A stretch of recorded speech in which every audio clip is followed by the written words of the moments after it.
नमस्कार, मैं हूं आपके साथ उन्जिला फातिमा और आप देख रहे हैं सुरागीलाल न्यूज चैनल का उत्तराखंड बुलेटिन। आज के प्रमुख समाचार कुछ इस प्रकार। चारधाम यात्रा को लेकर श्रद्धालुओं में दिखाई दे रहा भारी उत्साह। मौसम विभाग ने जारी किया मौसम का पूर्वानुमान। रामनगर में निकली बालाजी महाराज की भव्य शोभा यात्रा। गर्मी बढ़ते ही निकलने लगे विषैले कोबरे। 2 दिनों में 15 से ज्यादा कोबरों को किया गया रेस्क्यू। हल्द्वानी पेयजल किल्लत पर सख्त डीएम। चौड़ा राजपुर में जंगलों को आग से बचाने के लिए आगे आई मातृशक्ति। पिथौरागढ़ के अंडोली के पास वाहन हुआ दुर्घटनाग्रस्त, 4 लोगों की हुई मौत। अब वक्त हो चला है खबरों को विस्तार से जानने का। चारधाम यात्रा को लेकर श्रद्धालुओं में जहां भारी उत्साह दिखाई दे रहा है, वहीं उत्तराखंड सरकार भी व्यवस्थाओं को दुरुस्त करने में जुट गई है। 7 दिन के भीतर चारधाम यात्रा के लिए 12,48,000 श्रद्धालुओं ने पंजीकरण कर लिया है, जबकि पिछले साल 7 दिन में मात्र चंद यात्री ही पंजीकरण करा पाए थे। इससे ये अंदाजा लगाया जा सकता है कि इस बार चारधाम यात्रा के लिए रिकॉर्ड श्रद्धालु पहुंच सकते हैं। इसको देखते हुए चारधाम से जुड़े सभी विभागीय मंत्री अपने अपने स्तर पर मॉनिटरिंग के साथ यात्रा व्यवस्था दुरुस्त करने में जुट गए हैं। मैंने कल एक मीटिंग रखी है जिसमें कि हमारे डीएम उत्तरकाशी और रुद्रप्रयाग, और उसके साथ साथ हमारे चमोली और उसके साथ हमारे सारे विभाग के अधिकारी यहाँ पर मीटिंग में रहेंगे। लगातार हमारी कोशिश यही रहेगी कि जो व्यवस्थाएं हमने पिछली बार भी खड़ी करी थी घोड़े खच्चरों के लिए, श्रद्धालुओं के लिए, वो व्यवस्थाओं में और सुधार किया जाए। इस बार जो है हमारे विभाग के माध्यम से 11 करोड़ रुपये हमने वहाँ पर और स्वीकृत किए थे, जिसका लगभग काम कंप्लीट भी हो गया। एक नया टीन शेड, एक नई घोड़ों के आराम करने के लिए और एक पार्किंग के लिए वहाँ पे एक नया व्यवस्था खड़ी करी गई है। उसी के साथ साथ हमारे पास डॉक्टरों की जो कमी थी वो पूर्ण रूप से कंप्लीट कर ली गई है।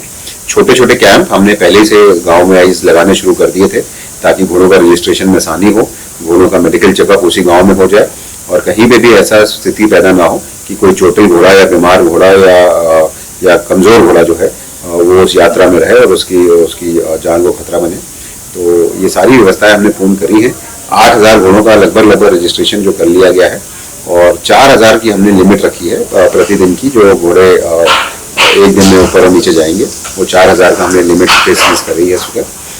बाकी जो कल की बैठक होगी कि अभी हम चुनाव से खाली हुए हैं और चुनाव के पहले हमको कोई भी मीटिंग लेने की परमिशन आयोग के द्वारा नहीं थी, तो कल जो है डिटेल में उसकी क्या क्या व्यवस्था और करी गई है उस पर हम लोग चर्चा करें। मौसम विभाग ने एक बार फिर से पूरे प्रदेश भर के लिए पूर्वानुमान जारी किया है। मौसम विभाग के मुताबिक आने वाले 1 से 2 दिनों तक प्रदेश के अधिकांश हिस्सों में बारिश देखने को मिल सकती है। वहीं मैदानी इलाकों में कहीं कहीं छुटपुट बारिश के साथ मौसम सामान्य बना रहेगा। मौसम विभाग के निदेशक विक्रम सिंह ने कहा कि 23 और 24 अप्रैल को प्रदेश के पहाड़ी जिलों जैसे उत्तरकाशी, चमोली, पिथौरागढ़, रुद्रप्रयाग, बागेश्वर आदि क्षेत्रों में हल्की बारिश की संभावना है। हालांकि मैदानी इलाकों में मौसम सामान्य बना रहेगा। संवाददाता सुनील राज की रिपोर्ट। देखिए, इस समय आप देख ही रहे हैं कि बहुत एक्टिविटी नहीं है। आज और कल की अगर बात कर लें, आज आपकी 22 तारीख है और कल 23 है, तो एक पश्चिमी विक्षोभ है, फीवल है, तो उसका जो थोड़ा बहुत असर है अंदर के हमारे डिस्ट्रिक्ट से, उत्तराखंड के उत्तरकाशी, चमोली, पिथौरागढ़, रुद्रप्रयाग का बागेश्वर है, तो इनमें हल्की एक्टिविटी जो है आज और कल अगर मैं कहूँ तो आइसोलेटेड टाइप की जो है वो मिलेगी, तो बहुत ज़्यादा नहीं है कुछ। और छुटपुट आप कह सकते हैं जो देहरादून के हिल्स है या टेहरी की जो हिल्स है उनमें थोड़े बहुत जो है activity isolated type, very light, वो रह सकती है आज और कल में। फिर उसके बाद देखेंगे 24, 25, 26 अगर मैं बात करूं तो ऑलमोस्ट ड्राई रहने वाला है। हाई रिचेज में छुटपुट हो तो उससे कोई असर पड़ने वाला नहीं है।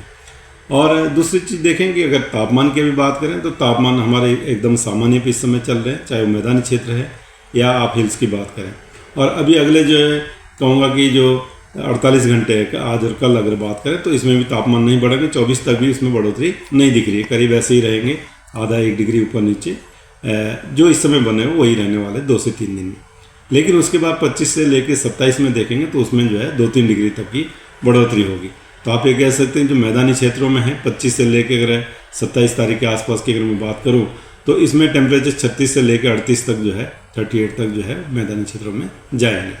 और इसी तरह हिल्स में भी बात कर लें तो वहाँ पे भी जो है 26-27 तक जो है वो पहुँच जाएंगे। अगर मैं बात करूँ आपके जो है 25, 26, 27 में, तो इसमें करीब इसके आसपास से पहुँचेंगे।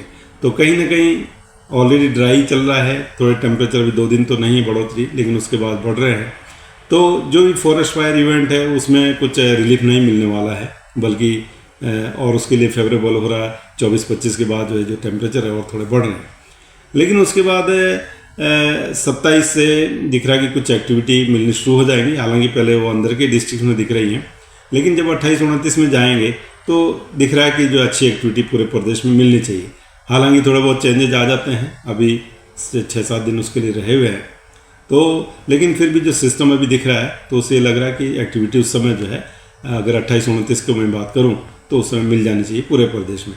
तो उससे पहले कोई बहुत ज़्यादा रिलीफ टेम्परेचर में कह लीजिए या कोई बारिश की अच्छी एक्टिविटी ऐसा है नहीं। रामनगर में रविवार को श्री सिद्धपीठ बालाजी मंदिर कोसी घाट के तत्वावधान में नगर हनुमान जयंती के उपलक्ष्य में विशाल एवं भव्य शोभा यात्रा निकाली गई। शोभा यात्रा का नगर में कई स्थानों पर जोरदार स्वागत भी किया गया तथा पूरे शहर का वातावरण भक्तिमय हो गया। वहीं शोभा यात्रा में बाहर से आए कलाकार भगवान के विभिन्न लीलाओं का झांकी के माध्यम से मंचन करते हुए श्रद्धालुओं का मन मोह लिया। संवाददाता राजीव अग्रवाल की रिपोर्ट। मैं आपको बता दूं सभी को कि हनुमान जन्मोत्सव के सर्वप्रथम आपको सबको बधाई देता हूं मैं। और विगत कई वर्षों से हम लोग यहां पे बालाजी महाराज की एक भव्य और बहुत ही विशाल शोभा यात्रा निकालते आ रहे हैं और आज भी ये निकाल रहे हैं, जिसमें पूरे हमारे भारत से जो है दूर दूर से झांकियों के कलाकार जो है यहाँ के भगवान की लीलाओं का मंचन करते हैं। बाबा के डोले के साथ सैकड़ों भक्त जो है बाबा के नाम के जयकारों के साथ भजनों के साथ जो है शोभा यात्रा में शामिल होते हैं। और जैसे मैं बता दूं आज शोभा यात्रा है और कल के दिन यहाँ पर संकट मोचन हवन का कार्यक्रम रहेगा और परसों 23 तारीख हनुमान जन्मोत्सव के पावन पर्व पर विशाल भंडारे का भी आयोजन किया जाएगा और सायकाल 56 भोग का वितरण भी किया जाएगा। चाहे तो एक साथ होनी चाहिए, सब लोग एक साथ बैठना ही नहीं चाहते। पापा ट्राई दिस। लो सब लपक लीजिए।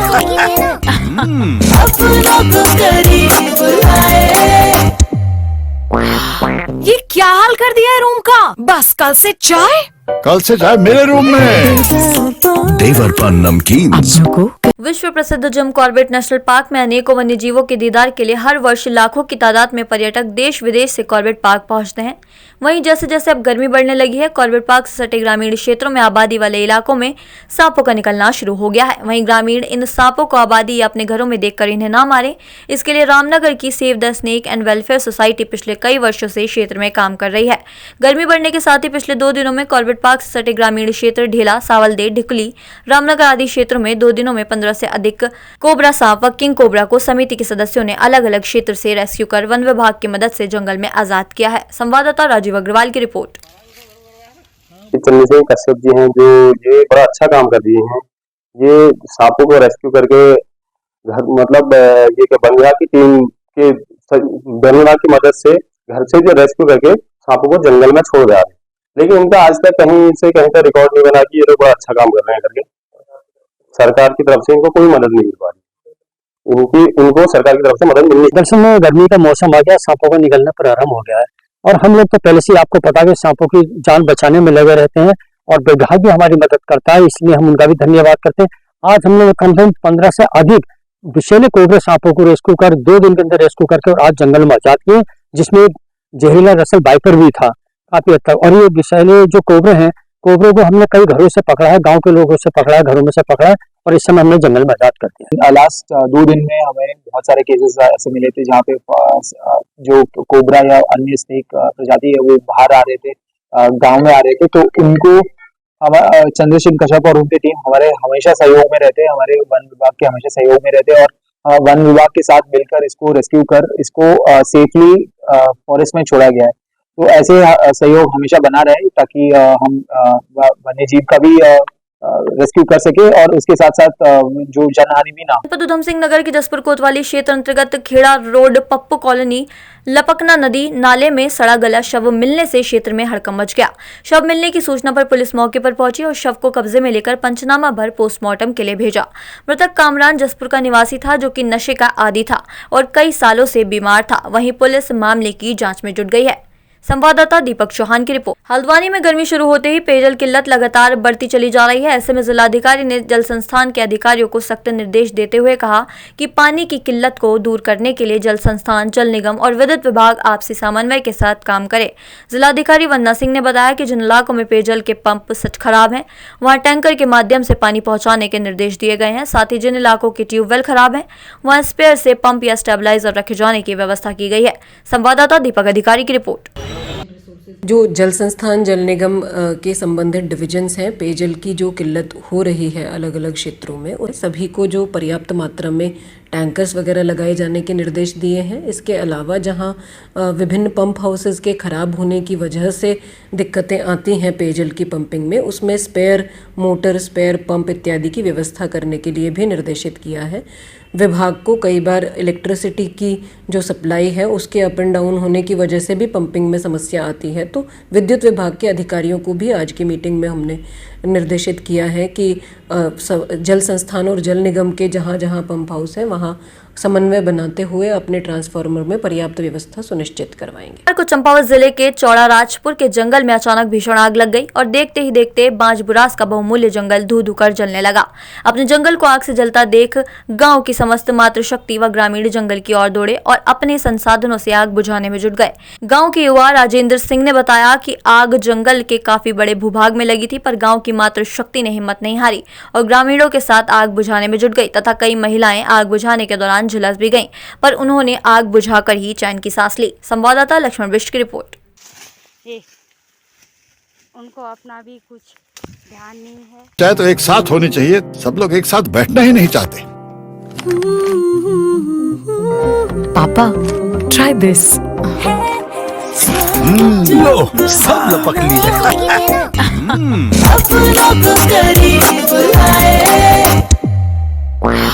ये क्या हाल कर दिया है रूम का? बस कल से चाय मेरे रूम में। देवर पान नमकीन। पिथौरागढ़ के अंडोली के पास वाहन दुर्घटनाग्रस्त हो गया। वाहन अनियंत्रित होकर गहरी खाई में जा गिरा। इस दौरान वाहन में 8 लोग सवार थे, जिनमें से 4 लोगों की मौत हो गई, जिसके बाद एसडीआरएफ द्वारा रेस्क्यू ऑपरेशन चलाया गया और घायल 4 व्यक्ति को अस्पताल में भर्ती कराया गया, जहां उनका उपचार चल रहा है। वहीं चारों शवों को खाई से बाहर निकालकर पुलिस को सुपुर्द किया गया। वहीं सूचना के अनुसार सभी लोग शादी में सम्मिलित होने के बाद वापस घर लौट रहे थे, जिस दौरान ये हादसा हुआ। संवाददाता सुनील राज की रिपोर्ट। आज के लिए बस इतना ही। ऐसी अन्य खबरों के लिए जुड़े रहिए सुरागी लाल न्यूज चैनल के साथ। धन्यवाद।